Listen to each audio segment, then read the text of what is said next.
In the top stories, a call for government to restore tax allowances on pensions. Barbadian responders praised for their rescue efforts in Dominica, and cyclist Darren Matthews places second in Tobago. Welcome to Nation News for Monday, October 5th, 2015. I'm Natasha Beckles.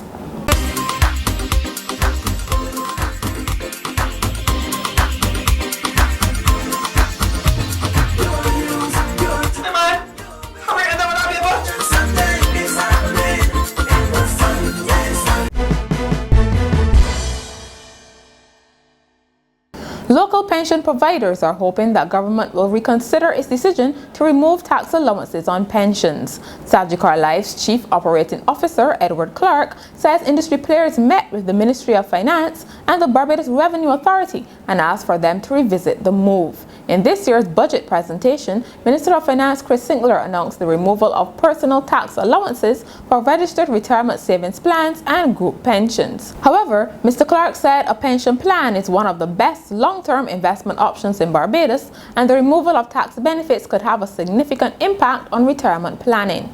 He was speaking as Sagicor launched the 175 Endowment Plan, a new life insurance product. Prime Minister of Dominica Roosevelt Skerritt has offered his personal thanks to the local armed forces and emergency response personnel who assisted the country in the wake of Tropical Storm Erica.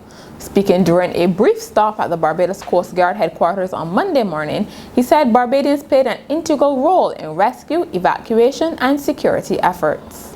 The officers from Barbados Coast Guard and the armed forces here were exceptional. And I wanted to personally come here to thank them and to express on behalf of the Dominican people our profound gratitude, and to say to them that we shall never forget their contribution.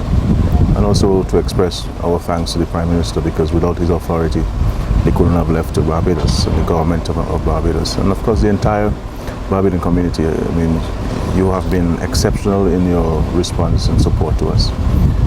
But I'm here in Barbados and I felt that I would not be comfortable in my mind if I left Barbados if I leave Barbados, without coming to greet and to thank personally the Coast Guard. Mrs. Skerritt also highlighted the contribution of other Caribbean islands, which she said was noteworthy because people all over are struggling. On Sunday night, he attended the One Caribbean Benefit Concert at Kensington Oval. There could soon be an index to measure the competitiveness of local and regional exports. Word of this comes from Senator Darcy Boyce, who spoke at the start of a two-day conceptualization workshop funded by the European Union. He said it was critical to pay attention to the linkages between the export earning sectors and other industries. We therefore need to manage our export competitiveness, and to do so, we need to know what our competitive edge is, how great that edge is, whether we are gaining or losing ground in that edge, and whether we are making the best use of that edge.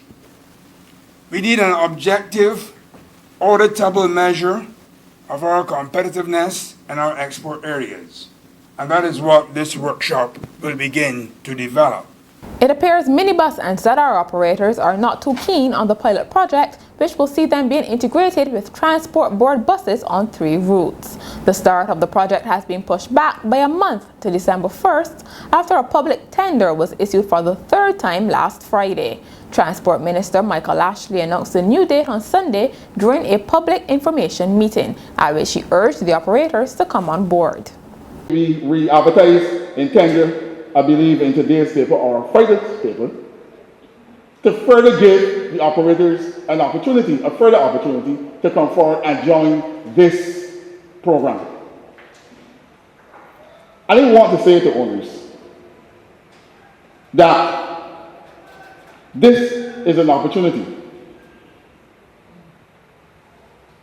I've heard the term recently about economic enfranchisement. Joining with the Transport Board, joining on routes with Transport Board, this project being successful, all I can say to you all is that we are opening a door.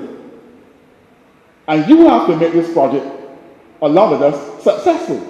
The Employment Rights Tribunal hearing into the retrenchment of 96 National Conservation Commission workers has been adjourned without a date being set for its resumption.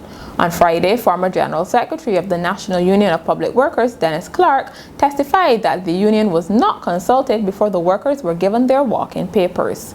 He also contended that had the NCC sought negotiation, the NUPW could have discussed pending retirements from the statutory corporation, which could have made the process less complex.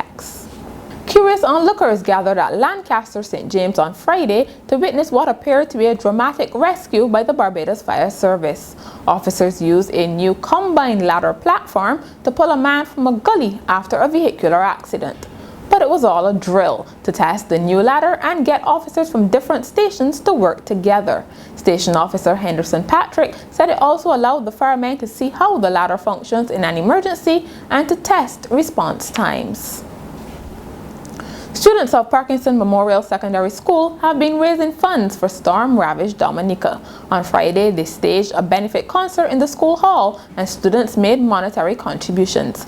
Among those performing were Red Plastic Bag, Mardsville, and Marvey.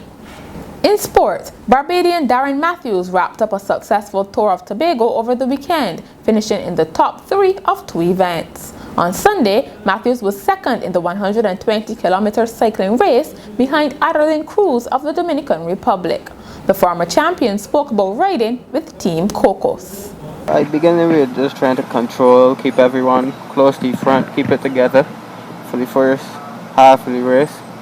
And then once the break was initiated, initially we had Jaime in the breakaway, but then the next communication I got was that Cruz had gone ahead by himself and then left a group of 3 behind.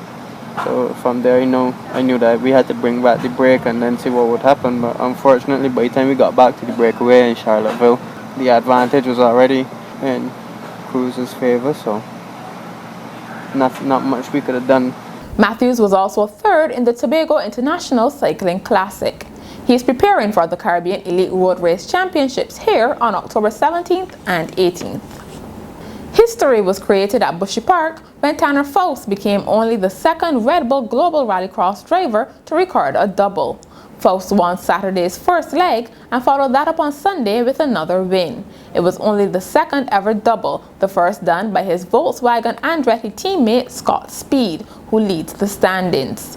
Faust is second overall, but fan favorite Ken Block had a horrific weekend. He crashed on Saturday and was forced to retire on Sunday when his tire began to shred. And finally, a man who was sentenced to at least 20 years in prison in one Pennsylvania courtroom followed that up by walking into another courtroom to get married. According to media reports, 47-year-old Greg Howard was sentenced Thursday for robbing and assaulting an elderly woman during a home invasion. Mr. Howard was allowed to wear civilian clothes instead of a prison jumpsuit, and he remained shackled during a brief wedding attended by 5 deputies and the bride's baby. And that's Nation News for Monday. For more news, log on to nationnews.com as well as YouTube, Facebook, and Twitter. Remember to pick up your Daily Nation on Tuesday or subscribe to our e-paper. Thank you so much for joining us.